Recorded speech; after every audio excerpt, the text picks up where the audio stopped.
Muito bom. Então, veja que interessante.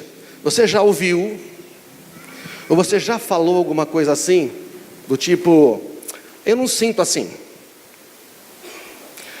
eu não entendo assim, eu discordo, eu penso diferente, eu acho que não é desse jeito. Você já falou isso, não? Eu já falei bastante, já ouvi muito. É uma coisa natural nossa, quando nós estamos conversando, debatendo, trocando ideias, não é? Entretanto, este nosso mundo que nós vivemos, não é? Nós temos dois aspectos a considerar. Quando você está falando estas coisas, você está dizendo, eu não sinto assim, logo eu não aceito isso como verdade. Eu não entendo assim, logo eu não aceito isso como verdade. Eu discordo, logo eu não aceito isso como verdade. Quando você está falando estas frases, está dizendo, eu penso que existe alguma coisa a mais, ou a verdade não está clara. Então, do ponto de vista, não é, das relações humanas, isto é bom. Porque a pior coisa é alguém que concorda com tudo com você. Você sabe que não concorda com tudo, não é verdade? Agora, nessa questão, temos a seguinte coisa. Vamos olhar para a palavra de Deus. Existem 3 níveis dessas discordâncias, ou desses bate-papos. A Bíblia mostra pelo menos 3 níveis de orientação. Não é? Quando você conversa com alguém, quando você fala com alguém, quando você quer ensinar alguma coisa ou aprender, basicamente quando a gente está conversando ou falando sobre as coisas, nós ou temos opiniões, certo ou não? O que é uma opinião? É algo baseado em percepção, sentimentos e ideias pessoais. Olha, eu percebo assim, eu consigo compreender assim, eu passei por uma situação assim. Então uma opinião é uma coisa pessoal. Amém, irmãos? Está claro? Qual é o problema com a opinião? A gente ouve a opinião de uma pessoa e a gente já quer logo julgar por que ela está com aquela opinião. Não é? A Bíblia fala assim, pergunte para a pessoa. Não julgue alguém. Mas por que você pensa assim? Por que você sente assim? Então nós podemos ter opiniões sobre várias coisas, não é verdade? Podemos ter opiniões de time. Por exemplo, tem gente que acha o Corinthians o melhor time do mundo. Está certo ou não? Fica dizendo toda hora que o Palmeiras não tem mundial, aquelas coisas todas, né? Eu ouvi a sua voz, Najara, você falou um pouco mais alto que eu... Cadê? Onde está? Ah. Mas, são opiniões. O que a gente faz com as opiniões? A gente respeita as opiniões, amém, irmãos? A gente respeita as opiniões, não é? Nós podemos ter opiniões diferentes e podemos continuar sendo amigos, é verdade ou não é? Só que muitos cristãos não fazem assim. Quando você não é da mesma opinião que eu, a gente agora se torna inimigo, por favor. Tem conselhos, conselho é baseado na experiência real, na minha e de outros. Um conselho é assim, olha, nessa situação, o melhor é isto. Agora, se eu preciso de um conselho sobre como fazer um seguro de um carro, eu pergunto para quem? Para um corretor, pergunto para o Arnaldo, no caso aqui, mais alguns irmãos. Então, é lógico, você tem que perguntar para quem conhece, tem experiência. O conselho, né, pressupõe que você tem alguém que tem uma experiência sobre aquele assunto. A Bíblia diz que no multidão dos conselheiros há sabedoria. E se você ouve conselhos baseados na palavra de Deus, melhor ainda. Agora, existe também um terceiro nível, né, de verdade. Então tem as opiniões, que é, né, pessoal, relativa, contexto, conselhos também. Mas existe algo chamado princípios. Princípios são verdades fundamentais que podem ser verificadas e testadas e sempre se obtém o mesmo resultado. Um princípio é uma verdade absoluta, é algo que funciona. Nem sempre a gente vai entender por quê, mas a gente sabe que é assim. Então, por exemplo, se subirem aqui, na verdade, vamos supor, qual é o ponto mais? A Pedra Grande. Se subirem na Pedra Grande, certo ou não? Um ateu, um judeu, um cristão, um muçulmano, um espírita, e você pode pôr aí todas as religiões, não é? Independente do que eles pensam, do que eles acham, do que eles sentem, entendeu? Se eles pularem sem uma asa delta ou sem um paraglide, eles vão cair. Porque existe uma lei da gravidade, não é? E ela é universal, ela está em todo o universo, ela está em todo o planeta, e ela vai cair. E a lei da gravidade, ela vai dizer para você assim, eu compreendo que você até acha que não vai acontecer nada. Sorry, lamento muito. Tchau. Amém, irmãos? Deu para entender? A questão é, quando nós lemos a Bíblia, quando nós falamos o que são princípios e verdades que nós temos que considerar, porque Deus não vai mudar a verdade porque você acha que não é bem assim. Deus não vai mudar a verdade porque eu não sinto assim. Deus não vai mudar a verdade porque eu gostaria que fosse diferente. Amém, irmãos? Se eu soltar o copo, ele vai cair. Se ele vai molhar o chão, deve molhar. Não dá para saber. Depois que eu tomar uma decisão, os princípios governam. Por isso, quando a gente quer ter uma vida abençoada, existem princípios e verdades que nós temos que considerar. Caso contrário, você pode ter uma surpresa. Por exemplo, a gente não espera ao pisar no freio do veículo que ele acelere, não é verdade? Não. A gente confia nas leis. Porque quando você está pisando no pedal do freio, você está confiando nas leis da física que estão atuando. Amém? Está claro ou não? Agora, as leis da física são iguais. Se você pisa no freio, o sistema da física usado para construir o freio de um automóvel é praticamente igual em todos os lugares do mundo. Alguma coisa vai atuar para desacelerar o carro, seja nas rodas, seja no motor, não é isso? Tem o freio do motor, tem o freio das rodas e tudo. Agora, por exemplo, as leis de trânsito, elas são as mesmas em todos os lugares? Não. Se você conhece as leis de trânsito no Brasil, você dirige em algum outro lugar? Não. Na Inglaterra, por exemplo, em Londres, você iria bater o carro, porque lá se dirige do outro lado. E eles é que dizem que o mundo todo dirige do lado contrário, mas fazer o quê, na verdade? Então, isso são as leis de cada país. Agora, não estou falando de meramente leis. Princípios é um tipo de lei, que é uma verdade que você pode testar sempre. Então, a palavra de Deus, ela tem vários princípios, né? E o que acontece? Aí a Bíblia está dividida em Antigo e Novo Testamento. E as pessoas dizem assim, mas essa é coisa do Velho Testamento? Essa é coisa do Novo Testamento? É um conselho, é uma questão cultural, é um princípio. Então, quando você lê a Bíblia, não é? Você tem que entender que não existem duas Bíblias. Não existem duas palavras de Deus. Só existe uma palavra de Deus. E olha que interessante, o padrão da graça é superior ao da lei. Não sei se você, quando lê o Novo Testamento, você vê muitos fariseus, né? Os caras que entendiam da lei, batendo em Jesus, questionando Jesus. Por quê? Não é assim que a lei diz. E Jesus dá um show de bola neles. Ele fala assim, em Mateus 5,17, não pensem que eu vim abolir a lei de Moisés, ou os escritos dos profetas. Eu vim o quê? Cumpri-los. Eu lhes digo a verdade, enquanto o céu e a terra existirem, nem a menor letra ou o menor traço da lei desaparecerá até que todas estas coisas se cumpram. Você está falando assim, eu não vim para mudar, para dizer que não é mais assim. Portanto, quem desobedecer o menor mandamento e ensinar outros a fazer o mesmo, será considerado menor no reino dos céus. Mas aquele que obedecer à lei de Deus e ensiná-la, será considerado grande no reino dos céus. E eu os advirto, atenção, é quando Jesus fala assim, em verdade vos digo, ele está falando sério.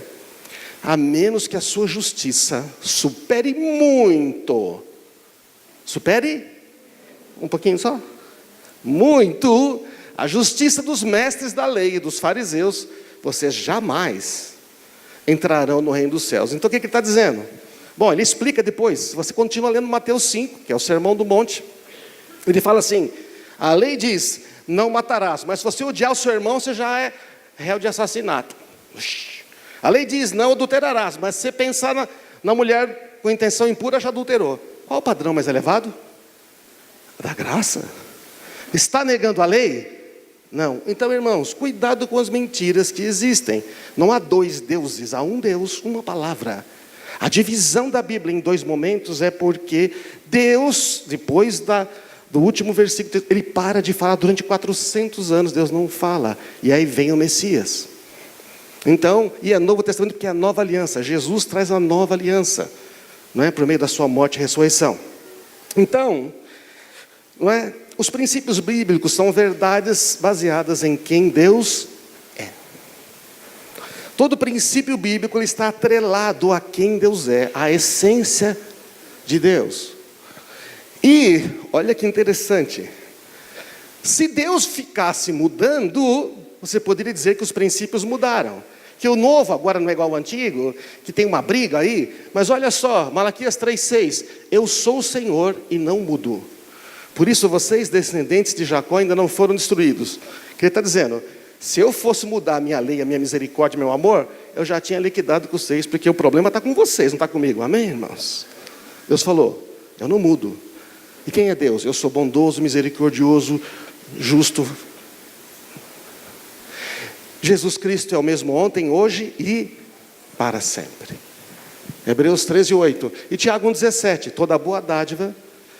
Toda dádiva que é boa e perfeita vem do alto, do Pai que criou as luzes.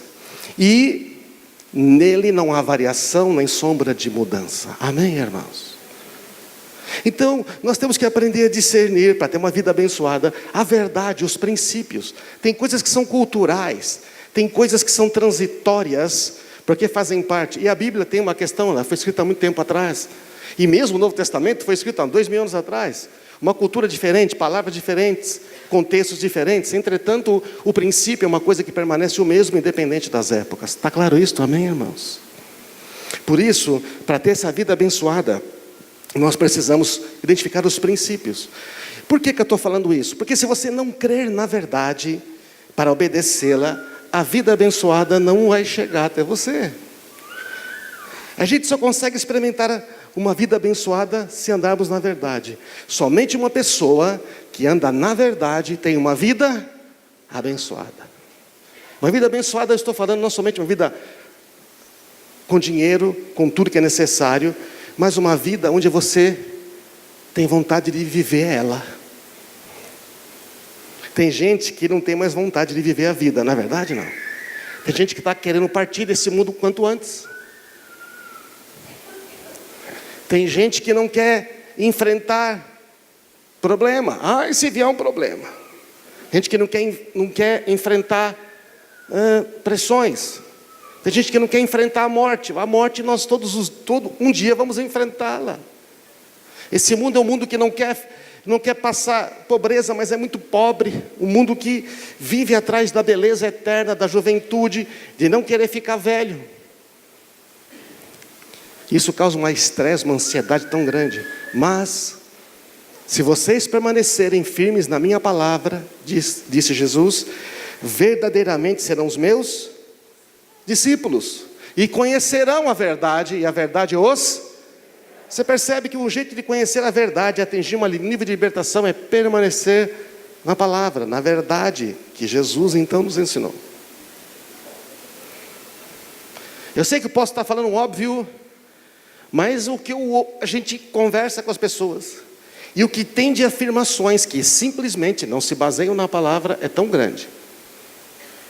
Por isso, é que nós temos que considerar, quando a gente quer ser abençoado, a verdade. Agora, vou fazer a pergunta mais importante desta noite. Quem quer ser abençoado? Você quer ser abençoado? Maravilha, eu também quero ser abençoado. Quando você pergunta assim, você quer ser abençoado? Não é? Eu tenho a outra pergunta. Você nunca foi? Você foi um pouquinho abençoado? Lá vem o César com os quadradinhos dele. Você nunca foi abençoado. Você foi um pouquinho abençoado, você foi mais ou menos abençoado, você foi muito abençoado, você foi abençoadão. Como é que será que você responderia? Tá? Então, como nós não temos uma enquete eletrônica, vamos ler a Bíblia. Olha lá. Bendito seja o Deus e Pai do nosso Senhor Jesus Cristo. Vamos ler juntos? Que nos abençoou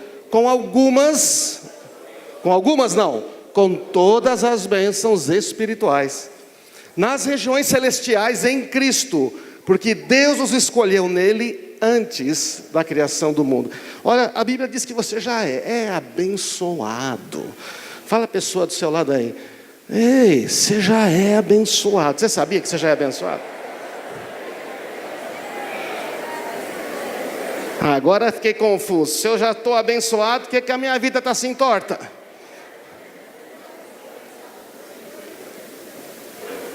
Não, uma pergunta séria. Olha, se a gente já é abençoado, por que eu não sinto? Aí você vai dizer, pastor, eu não penso assim, eu não entendo assim, porque eu não sinto assim. E eu vou dizer, verdade. que está faltando então?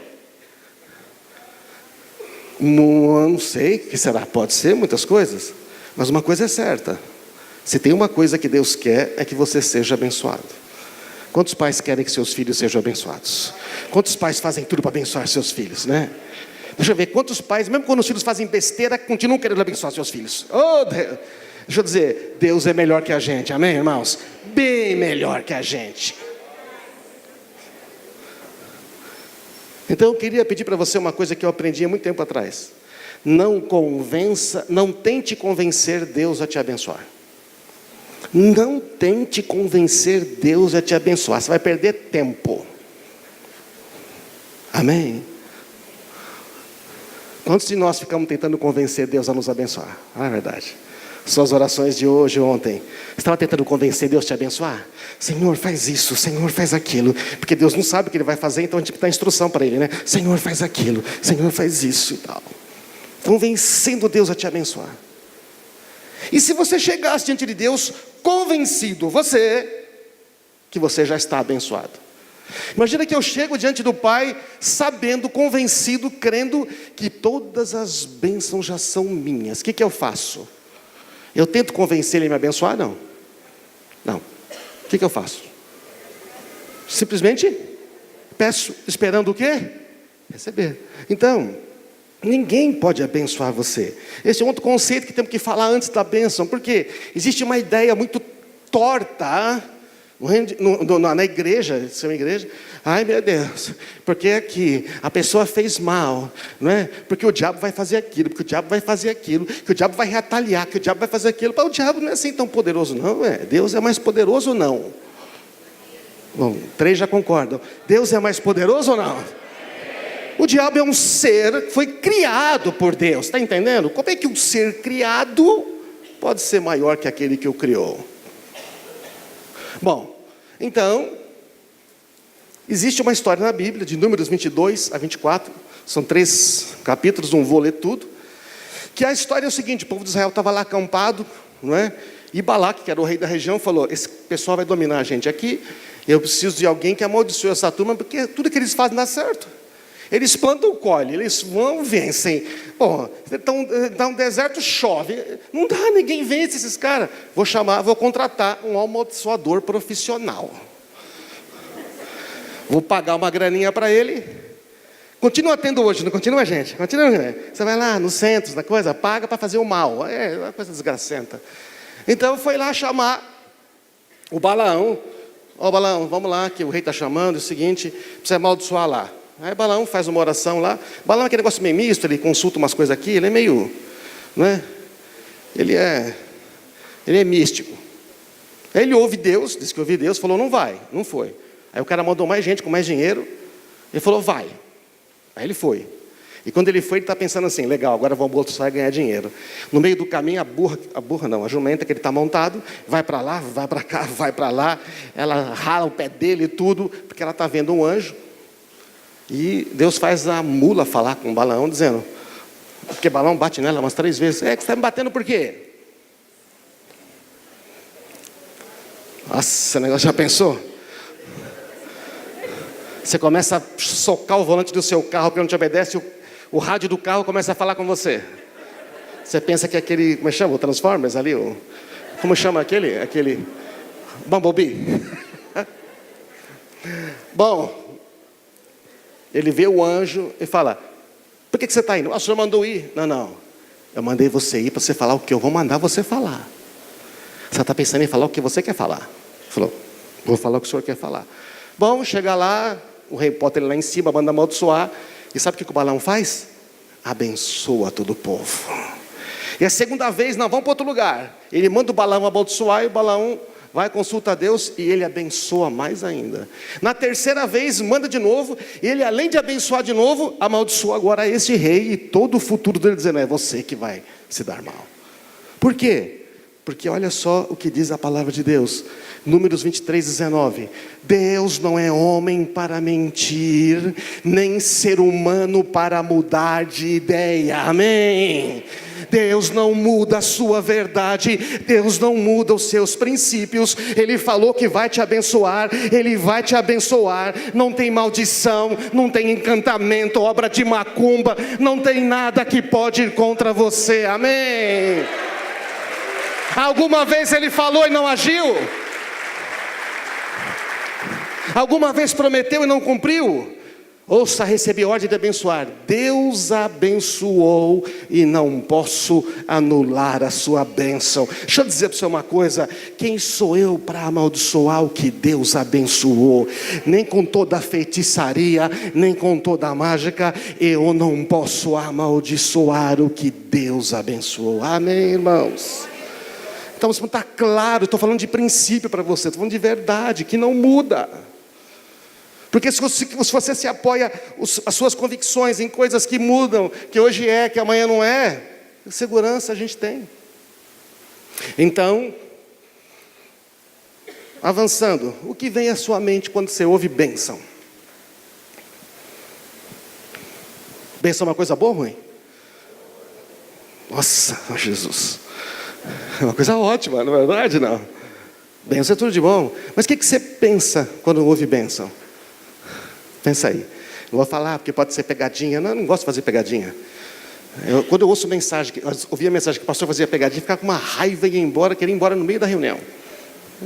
O metido quer saber mais que a gente. Não é isso, é você que está falando, eu não posso falar nada, não é verdade? Não. Geralmente quando a gente ouve bênção, não é uma pegadinha, a gente pensa em receber. Não é verdade, não é? Lógico. Ou fazer algo para receber. Ora, não está errado pensar isso, porque afinal de contas, Deus vai te abençoar. O que você pode fazer com a bênção de Deus? Não, Senhor, eu não quero esta bênção porque eu não fiz para merecer. Orgulhoso, você é melhor que Deus, não é verdade? Eu não sei, mas quando eu quero abençoar os meus netos com um presente, não dá tempo nem de eu entregar. Sabe o que eles fazem? Não, eles puxam antes. E eu fico com raiva, é isso não? Nossa, que netos mais, pegaram o presente da minha mão. É tudo que eu queria. Irmãos, a gente faz receber, ou fazer algo para receber, porque a gente acha que porque tem promessa de Deus, tem que fazer algo. É verdade, mas não é tanto fazer algo, é mais você crer primeiro e obedecer. E a Bíblia diz que os mandamentos deles não são penosos, não são difíceis. A Bíblia diz que os mandamentos de Deus são fáceis, o problema é o nosso coração. A gente não crê. Então, a mente nossa é muito condicionada sempre a receber. Você reparou como é fácil aprender a somar? Você aprende a somar até antes de você aprender a falar. Subtrair é mais difícil aprender, é ou não é? É. Depois é mais fácil aprender a multiplicar, porque multiplicar nada mais é que somar bastante, somar bastante, somar bastante. É isso? Não. E a divisão então? Ai, quando está a prova, quem achava divisão ruim na escola? Divisão, ai Jesus. E raiz quadrada então, que tem divisão, sabe? Nós temos naturalmente uma tendência, nós temos dificuldade para subtrair, nós temos dificuldade com dar, nós temos dificuldade com dividir. É verdade ou não é? Criança quando nasce, ela tem duas palavras que ela fala antes de mãe, né? Não e meu. Não e meu. É isso. Nós todos somos assim. Então temos dificuldade. Mas aí na Bíblia a gente vê que a palavra crer aparece 270 vezes, por exemplo. Lógico que dependendo da versão que você usar, né? Mas é assim, aparece também orar mais de 370 vezes na Bíblia. Aparece amor mais de 700 vezes na Bíblia. Legal, não é? Só que quando você pesquisa dar, não é? Ela aparece 2.162 vezes na Bíblia. Mais que crer, orar e amar juntos. A questão do dar é um princípio poderoso. E o dar é que está ligado às bênçãos. Não é o receber. Não é o receber. É o dar que está ligado às bênçãos. Bênção está ligado ao dar. Então, dar é a chave para ser abençoado. Quem é o ser mais abençoado do universo? É o Todo-Poderoso Deus. E o que mais Deus faz é dar. Então, para a gente poder entender esse princípio da bênção, de ser abençoado, temos que entender a verdade que é dar. E dar é uma coisa do coração. Você podia achar que dar é uma coisa da sua mente, mas se a sua mente começar a pensar muito, você não dá nada. Você quer guardar tudo, não é verdade? Não. Dar é uma coisa do coração. Tanto que, olha lá, 2 Coríntios 9:7, cada um dê conforme determinou no seu. Olha que legal, é no coração que você determina. Você percebe no coração. Mas não por pesar e nem por obrigação. O Senhor está falando, gente, o dar que é o dar mesmo, não é uma coisa que vem por pesar. Não é uma coisa que você vê obrigado a fazer. Quando você vai dar o seu tempo, quando você vai dar o seu trabalho, quando você vai dar um brinquedo, quando você vai dar dinheiro, é uma coisa que você faz com o coração. Deus ama quem dá com alegria. Deus não planejou, nem pediu para você dar algo onde que você fosse ficar triste, hein? Outra coisa, disse Jesus, pois onde estiver o seu tesouro, aí também estará o seu coração. Veja que interessante, às vezes a gente inverte essa afirmação e a gente diz, aonde está o seu coração, aí está o seu tesouro. Mas é isso que diz o texto? Não. O texto não diz que onde está o seu coração vai estar o seu tesouro. Diz que onde estiver o seu tesouro, você pode procurar lá, que o seu coração está junto. Um dia eu ouvi uma mensagem, eu li num livro, que após um culto, uma mulher disse assim na saída, pastor, por que eu senti hoje que o senhor estava pregando para a minha carteira e não para o meu coração? Ele respondeu, na verdade eu preguei a palavra, e a palavra fala sempre ao coração. A senhora sentiu isso porque o seu coração está na carteira. O seu coração está na carteira, por isso que você sentiu que estava pregando para a sua carteira. Sabe, irmãos, tudo aquilo que incomoda demais a gente, hello, sinal de onde está o coração. Quando a palavra de Deus te incomoda, se a minha opinião te incomodar, tudo bem, não é o seu coração, não, eu estou errado, a minha opinião pode estar errado, é a minha opinião. E aí? Mas se eu estou falando a palavra de Deus, ou se alguém está falando para você a palavra de Deus, e você está lendo as Escrituras, ou ouvindo a palavra, você tem que considerar, puxa vida, onde está o meu coração? Por isso que a primeira coisa que nós precisamos entregar é o nosso coração. Provérbios 23:26 diz, filho meu, dê-me o seu coração, que os seus olhos tenham prazer em seguir os meus caminhos. Mas você percebe, não existe prazer em seguir os caminhos de Deus, se Ele não tiver primeiro o nosso coração. Por isso que não dá para você obedecer a Deus sem dar o coração para Ele. Por isso que enquanto Ele não é Senhor do seu coração, Ele não é Senhor do seu tempo. Se Ele não é Senhor do meu coração, Ele não é Senhor do meu dinheiro. Se Ele não é Senhor do meu coração, Ele não é Senhor do meu trabalho, Ele não é Senhor dos meus planos. Primeiro Ele é Senhor aqui, então Ele é Senhor de tudo o resto. Nós cantamos hoje, né? Tu és digno de tudo. Quanto tudo? Você sabe o significado da palavra tudo no hebraico e no grego original? Tudo, isso mesmo, muito bom. Significa tudo, cada coisa. O seu tempo, o meu tempo é dele, o dinheiro também é dele, os planos são dele. Mas não é muito o que Ele tem pedido? Mas sabe, Deus nunca pede para você uma coisa sem Ele ter dado primeiro. Sabe quanto que Deus deu para você e para mim? Ele deu tudo que Ele tinha. O mais precioso, Ele deu Cristo Jesus. Ele deu o Espírito Santo para habitar em você.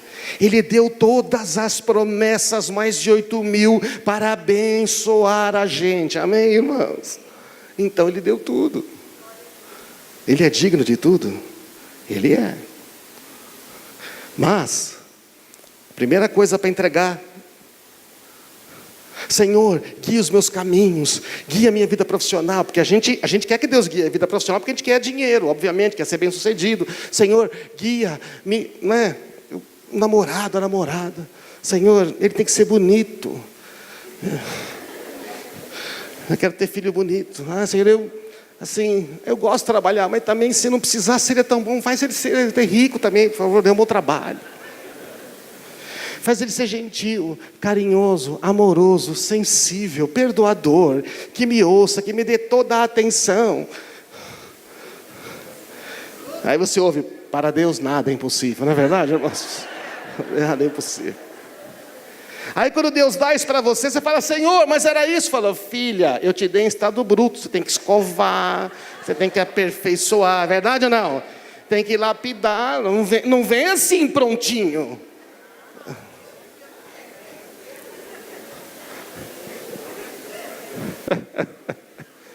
Vale para os dois lados, tá? Mas no caso do homem, ele vem mais em casca mesmo, sabe como é que é? Não, vem mais cascudo, tem que, não é verdade não? É, mais cascudo. Então, o princípio do dar qual que é? Tudo que eu dou retorna multiplicado para mim.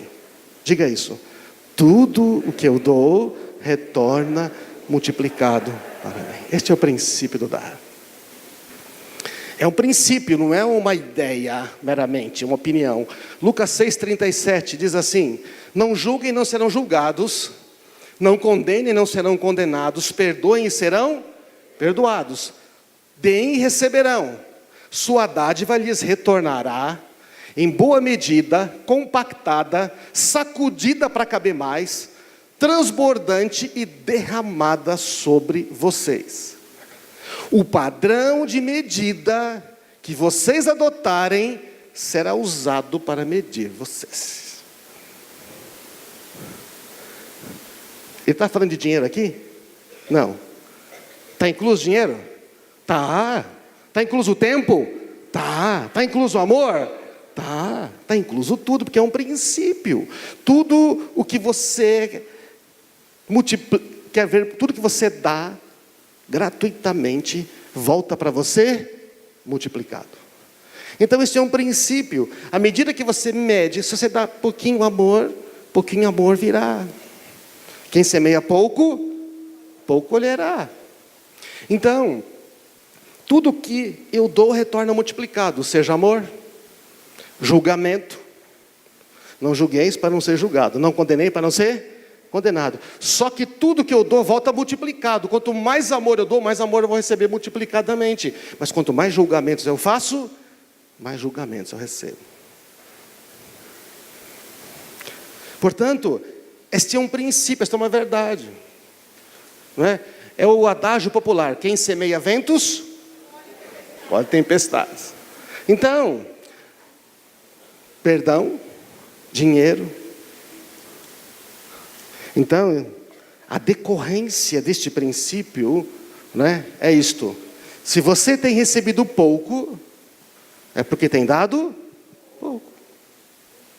Se você tem recebido muito, certamente você tem dado muito. É bom que isso pode mudar, não é verdade? Não. Basta você mudar hoje de atitude, que chama-se arrependimento. Decide a dar mais atenção. Decide a dar mais amor. Decide a dar mais tempo. Porque às vezes é mais fácil dar dinheiro, sabe? Mas é mais difícil dar perdão. Amém, irmãos? Então, por isso que nesse contexto de dar, estou falando de um princípio, quando nós falamos de princípios e verdades, né, e vamos falar de outros também no decorrer, só que esta aqui é uma mensagem chave para você entender as demais, não é? Nós temos que tratar do coração. Por isso nós precisamos guardar o nosso coração. Acima de todas as coisas, guarde o seu coração, pois ele dirige o rumo da sua vida. Um coração duro que não dá, não vai ter uma vida abençoada. Agora, um coração, para poder dar, ele tem que primeiro ter aqui dentro experimentado a graça de Jesus Cristo. Seu coração já é dele? Já é. Maravilha, que bom. Mas assim, você deu o seu coração para ele, você entende espiritualmente, né?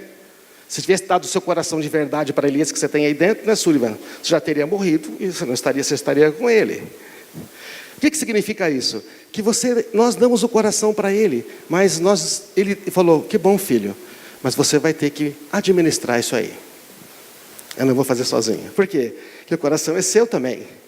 Você entregou para mim, mas ele é seu. Eu não controlo você. Já pregamos sobre isso. Deus não controla você.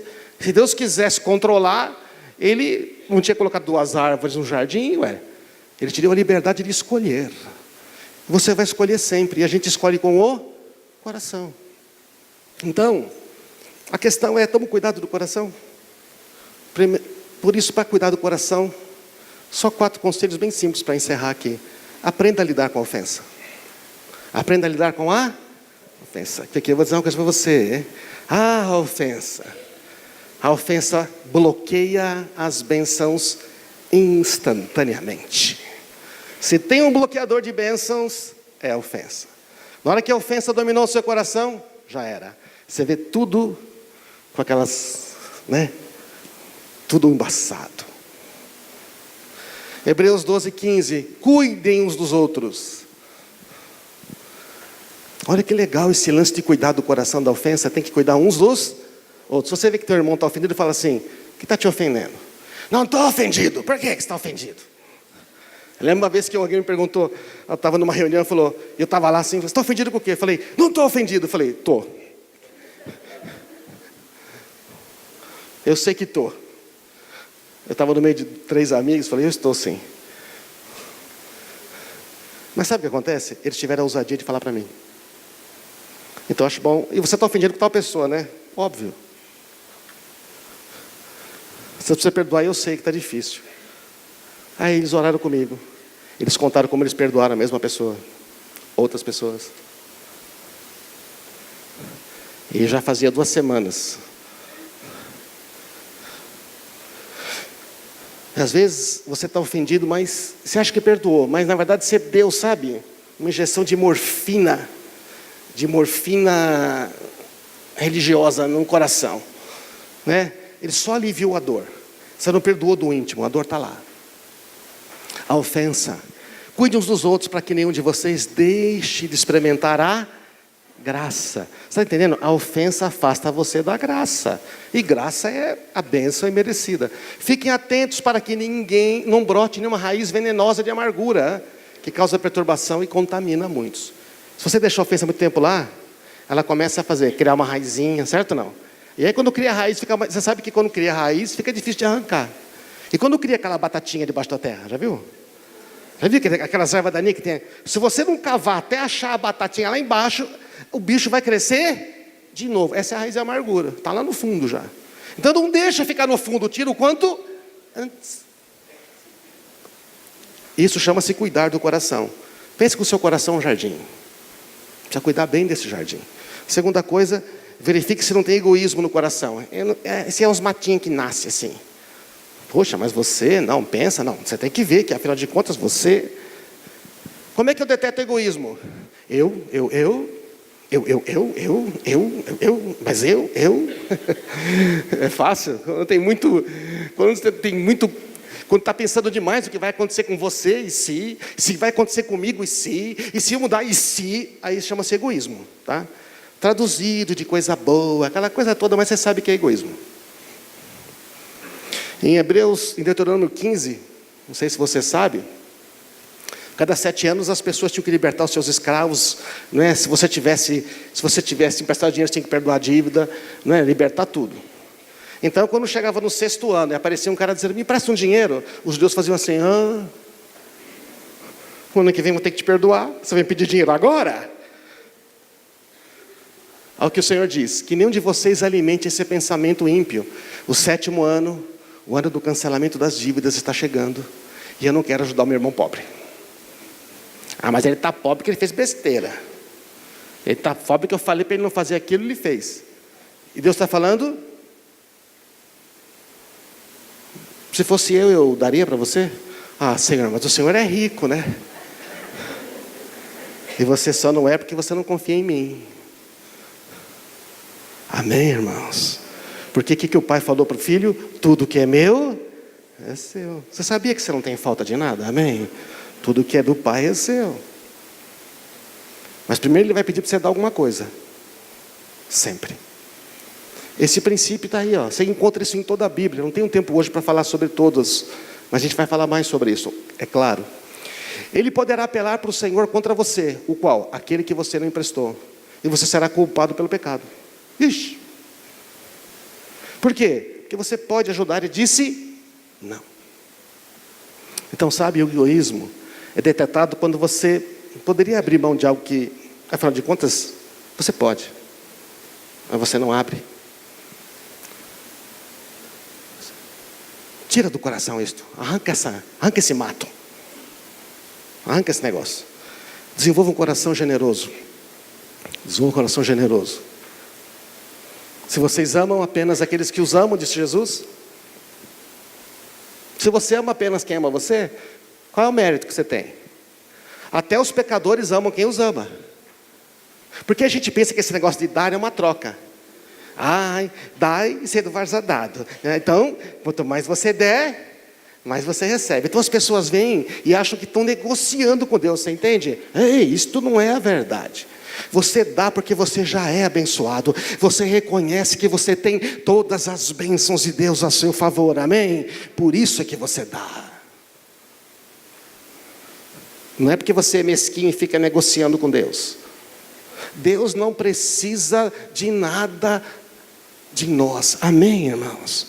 Ele não precisa do nosso dinheiro, não precisa de nada. Nós é que precisamos dele. Então Deus fala, você quer? Então eu vou pedir para você dar. Comece dando o seu tempo. Comece dando amor. Comece dando perdão.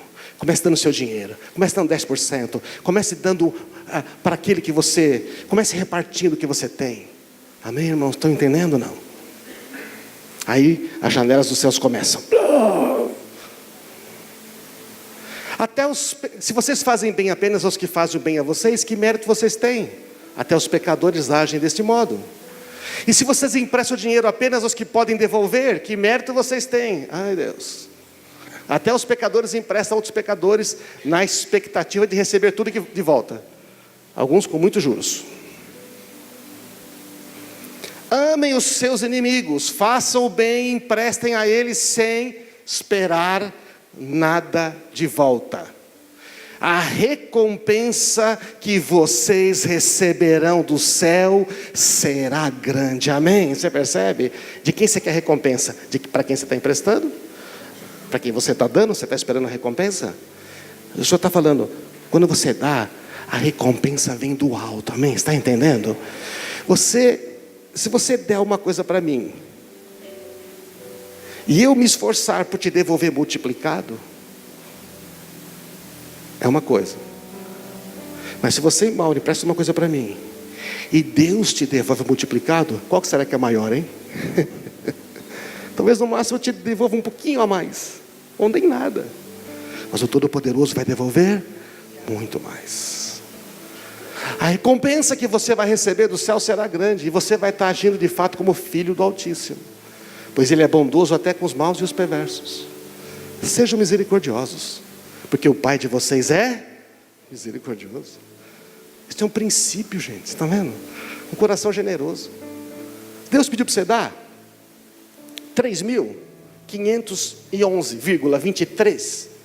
Você dá 3.511,23. Se Ele pediu para você dar, você fala, acho que eu vou dar quanto? 500 ou 1.000? 500 ou 1.000? Na dúvida dá 1.000. Por quê? Maiores bênçãos virão, amém, irmãos? A gente não é obrigado a dar. Dar é uma escolha do nosso coração.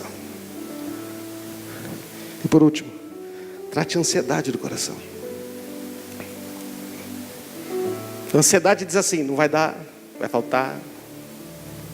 A ansiedade diz assim, você tem que pensar primeiro em você, afinal de contas. Sua família. Bem que você podia servir a Deus. O Senhor fala com você, bem que você podia fazer isso para mim. Você fala, Senhor, mas sabe o que é? Eu tenho primeiro que cuidar de umas coisas aqui. Assim que eu cuidar desses negócios, rapidinho eu vou fazer para o Senhor. Sabe o que a gente está dizendo para Deus? Eu vou conseguir mais fazendo isto aqui do que dando isto aqui para o Senhor, amém? Mesmo que a gente vai conseguir mesmo. Vai não. Não vivam ansiosos com coisa alguma. Com coisa alguma. Quer dizer que é você sem emoções? Ele não está falando isso, né? Eu tenho um problema, eu fico ansioso. Dá um negócio. Agora, se eu vou permanecer assim? Eu vou viver nesse estado? Não. O que você faz? Ora a Deus, pedindo o que precisa e agradecendo por tudo que Ele já fez. Eu começo assim: Senhor, eu lembro naquela situação que o Senhor me abençoou tanto. Eu lembro quando aconteceu aquilo e o Senhor me fez aquilo. Por isso eu quero pedir, cuida desse negócio para mim, Senhor. Eu não sei como fazer. Amém? O que vai acontecer? Vocês experimentarão o que, irmãos? A paz de Deus.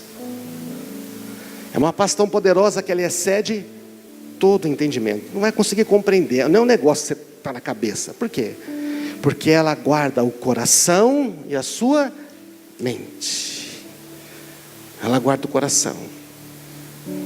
A paz de Deus é para guardar o coração. A paz de Deus vem quando a gente ora. E a paz de Deus quando a gente se recusa a deixar o coração ser controlado pela ansiedade, pelo medo. Como nós já falamos aqui, não é? Na série passada, certo ou não? Não simplifique, nós falamos muito disso. Descomplique, aliás, desculpe. E aí? Uma vida abençoada que Deus tem para nós, tem para você, amém? Você reconhece isso, não? Da parte dele já está tudo pronto. E eu quero dizer para você, há uma vida muito abençoada, mais ainda abençoada do que você já está experimentando, amém? Porque não tem limite nesse negócio para Deus. Vamos ficar de pé?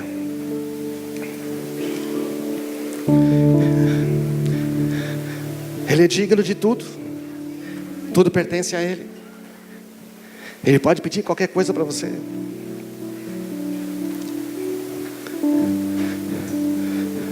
A primeira coisa que Ele quer é o coração, a adoração. Quando tudo é dele, não tem como você não vir a experimentar uma vida muito abençoada, amém? Esse é o grande segredo, essa é uma verdade profunda. Coloca a mão no coração e vamos adorar a Deus, cantar e comece a pensar nisso que você ouviu da palavra de Deus. Tudo aquilo, o princípio do dar é que está ligado às bênçãos.